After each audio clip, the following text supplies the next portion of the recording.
आज हम बात करेंगे एक ऐसे फैसले की जो सतह पर राहत लगता है लेकिन गहराई में एक गहरी चोट छुपाए हुए है। दिमाग पर जोर दीजिए और जरा सोचिए, एक ऐसा कानून जो लाखों वक्फ संपत्तियों को, मस्जिदों, कब्रिस्तानों, मदरसों को सीधे सरकार के कंट्रोल में धकेल दे और सुप्रीम कोर्ट कहे रुको, अभी फुल स्पीड मत पकड़ो, लेकिन पूरी तरह ब्रेक भी न लगाए। हाँ, हम बात कर रहे हैं वक्फ अमेंडमेंट एक्ट 2025 पर सुप्रीम कोर्ट के 15 सितंबर 2025 को आए अंतरिम फैसले की। ये 128 पेज का गजब मास्टरपीस है। कुछ लोग चिल्ला रहे हैं मुस्लिम कम्युनिटी की जीत, कुछ कह रहे हैं सरकार का दबदबा, तो कुछ बोले आंशिक राहत, लेकिन खतरा बरकरार है। सरकार को समर्पित नूरुल बशर के इस शेर के साथ शुरू करते हैं। जख्म देना ही है तो फिर इतना गहरा तो दो, जख्म देना ही है तो फिर इतना गहरा तो दो, इसके एहसास से भी रूह जिगर कांप उठे। ये शेर बयान करता है उस दर्द को जो हमारे साथ हो रहा है, हमारे साथ कैसा दोहरा व्यवहार किया जा रहा है, और कुछ सेकुलर लिबरल लोग जश्न मना रहे हैं मानो ये कोई बड़ी जीत हो। लेकिन सच्चाई क्या है?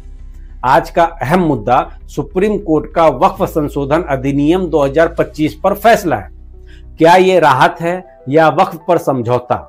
हम डिटेल में समझेंगे वक्फ क्या है, कोर्ट कहां चूक गया, क्यों ये गंभीर है और आगे क्या राह है। आज के इस स्पेशल वीडियो में हम हर पॉइंट को खोल कर देखेंगे। फैक्ट्स, दलीलें, विरोधाभास, राजनीतिक खेल के साथ ओरिजिनल जजमेंट से लेकर संसद डिबेट तक कुछ भी नहीं छूटेगा। अगर आप आखिर तक देखेंगे तो ये साफ हो जाएगा कि ये फैसला तीर है जो निशाने पर लगे या तीर की नोक जो बस छू जाए।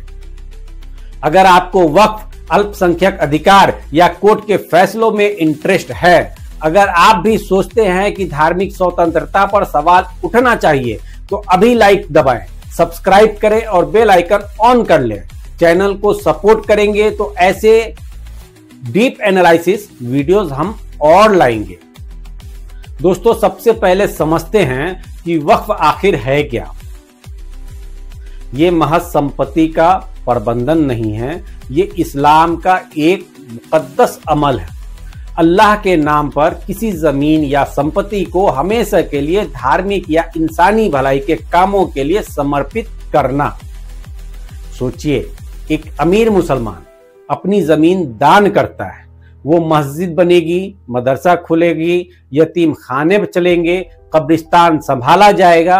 ये संपत्ति कभी बिकती नहीं, कभी ट्रांसफर नहीं होती। ये ईमान की अमानत है जो पीढ़ी दर पीढ़ी चली आती है। भारत में लाखों वक्फ संपत्तियां हैं, दिल्ली की जामा मस्जिद से लेकर लखनऊ के इमाम बाड़े तक।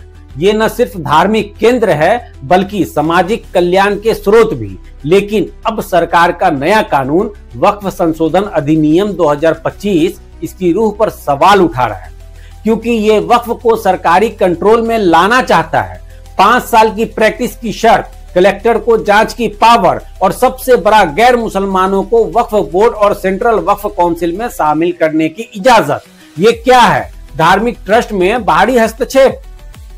क्या आप कल्पना कर सकते हैं अगर कल किसी हिंदू मंदिर ट्रस्ट में गैर हिंदू को जबरन बैठा दिया जाए? लेकिन वक्फ पर यह हो रहा है और चुप्पी।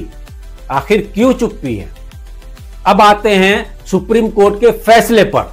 15 सितंबर 2025 को कोर्ट ने अंतरिम आदेश दिया, कुछ प्रावधानों पर रोक लगा दी, जैसे 5 साल की प्रैक्टिस की शर्त जो वक्फ मैनेजर बनने के लिए लगाई गई थी, और कलेक्टर की मनमानी पावर जो संपत्ति की जांच के लिए दी गई थी। मीडिया में इसे आंशिक राहत कहा जा रहा है। कुछ लोग जश्न मना रहे हैं, कह रहे हैं सरकार का कानून रुका। लेकिन दोस्तों, असलियत यह है कि यह फैसला वक्फ की असली रूह को सुरक्षित करने में नाकाम साबित हुआ है, क्योंकि कोर्ट ने मुख्य मुद्दे को छुआ ही नहीं।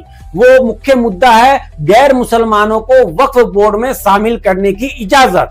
ये सीधा हस्तक्षेप है इस्लामिक धार्मिक ट्रस्ट में।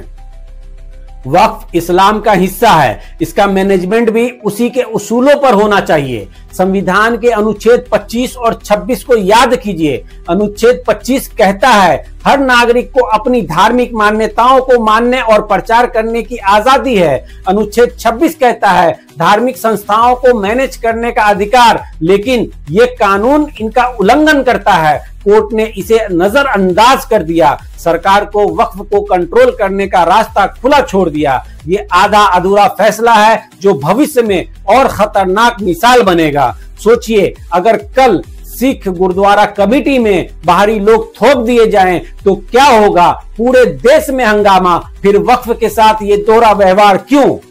ये पारदर्शिता का नाम नहीं बल्कि स्वायत्तता को कुचलना है। इसे डिटेल में देखते हैं। कोर्ट कहां चूक गया?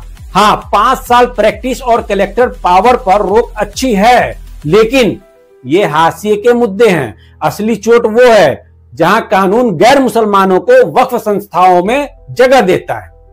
ये वक्फ के बुनियादी फलसफे के खिलाफ है। वक्फ अल्लाह की अमानत है, इसका ट्रस्ट इस्लामी उसूलों पर बाहरी व्यक्ति कैसे फैसला लेगा? ये धार्मिक स्वतंत्रता का मजाक है। कल्पना कीजिए, अगर हिंदू एंडोमेंट एक्ट में गैर हिंदू को तिरुपति मंदिर ट्रस्ट में बिठा दिया जाए या गुरुद्वारा प्रबंधक समिति में मुस्लिम क्रिश्चियन को, तो क्या होगा? विरोध, हंगामा, राजनीतिक तूफान। लेकिन वक्फ पर चुप्पी क्यों?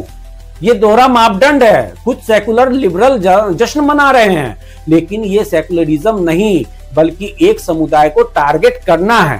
पारदर्शिता का बहाना है, लेकिन असल में कंट्रोल का खेल। लाखों मुसलमानों की आस्था पर सवाल। तो आगे की राह क्या है? सबसे पहले मुसलमानों को इसे जीत न माने। ये आधा अधूरा फैसला है जो खतरनाक मिसाल बनेगा।